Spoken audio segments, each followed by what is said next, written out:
কেরানীগঞ্জের সুবাড্ডা ইউনিয়নে ব্যক্তি মালিকানা সম্পত্তি সরকারি খাস জমি দেখিয়ে দখলের পায়তারা অভিযোগ উঠেছে স্থানীয় আওয়ামী লীগ নেতা শফিউর রহমানের বিরুদ্ধে।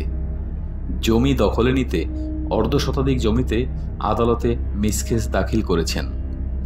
এতে ক্ষতিগ্রস্ত হচ্ছে প্রকৃত মালিকগণ। এমনই একজন ভুক্তভোগী ইমাম হোসেন।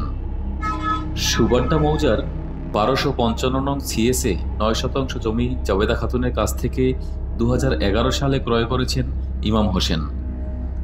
খাজনা প্রদান, নামজারি সহ সংশ্লিষ্ট সকল কাগজপত্র হালনাগাদ রয়েছে।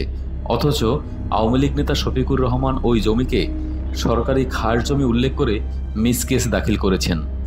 মিসকেসে ওই জমিতে রিফিউজি বসবাসের দাবি করা হলেও প্রকৃতপক্ষে সেখানে কখনো কোনো রিফিউজি বসবাস করেননি।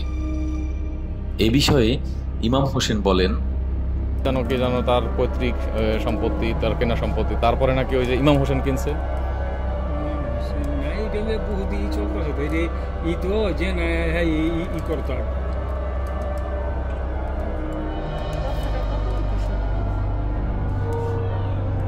বুঝতেছি না আসলে এটা,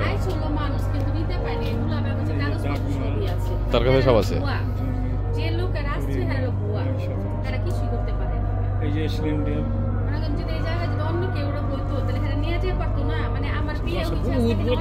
না, আপনারা তো যথেষ্ট ভদ্র লোক, এখানে তো আর কোনো মানে জোর জবরদস্তি করে খাওয়ার মতো কোনো লোক দেখতেছি না আসলে। 60 বছরের উপরেই আমরা এখানে 60 বছর আগে জন্ম ইয়ে নেই। তারপরে আর আছে মিরপুর বাড়ি করছে, তো মিরপুরে থাকে।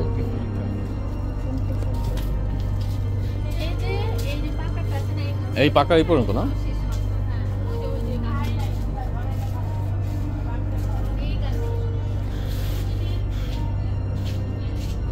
এদিকে সরজমিনে খোঁজ নিয়ে জানা যায়, এলাকায় ভূমিদস্যু হিসেবে পরিচিত এই শফিকুর রহমান এভাবে অবৈধভাবে বহু লোকের জমি নিজের কবজায় নিয়ে হয়েছেন কোটিপতি। তিনি বর্তমানে মিরপুরে বসবাস করেন।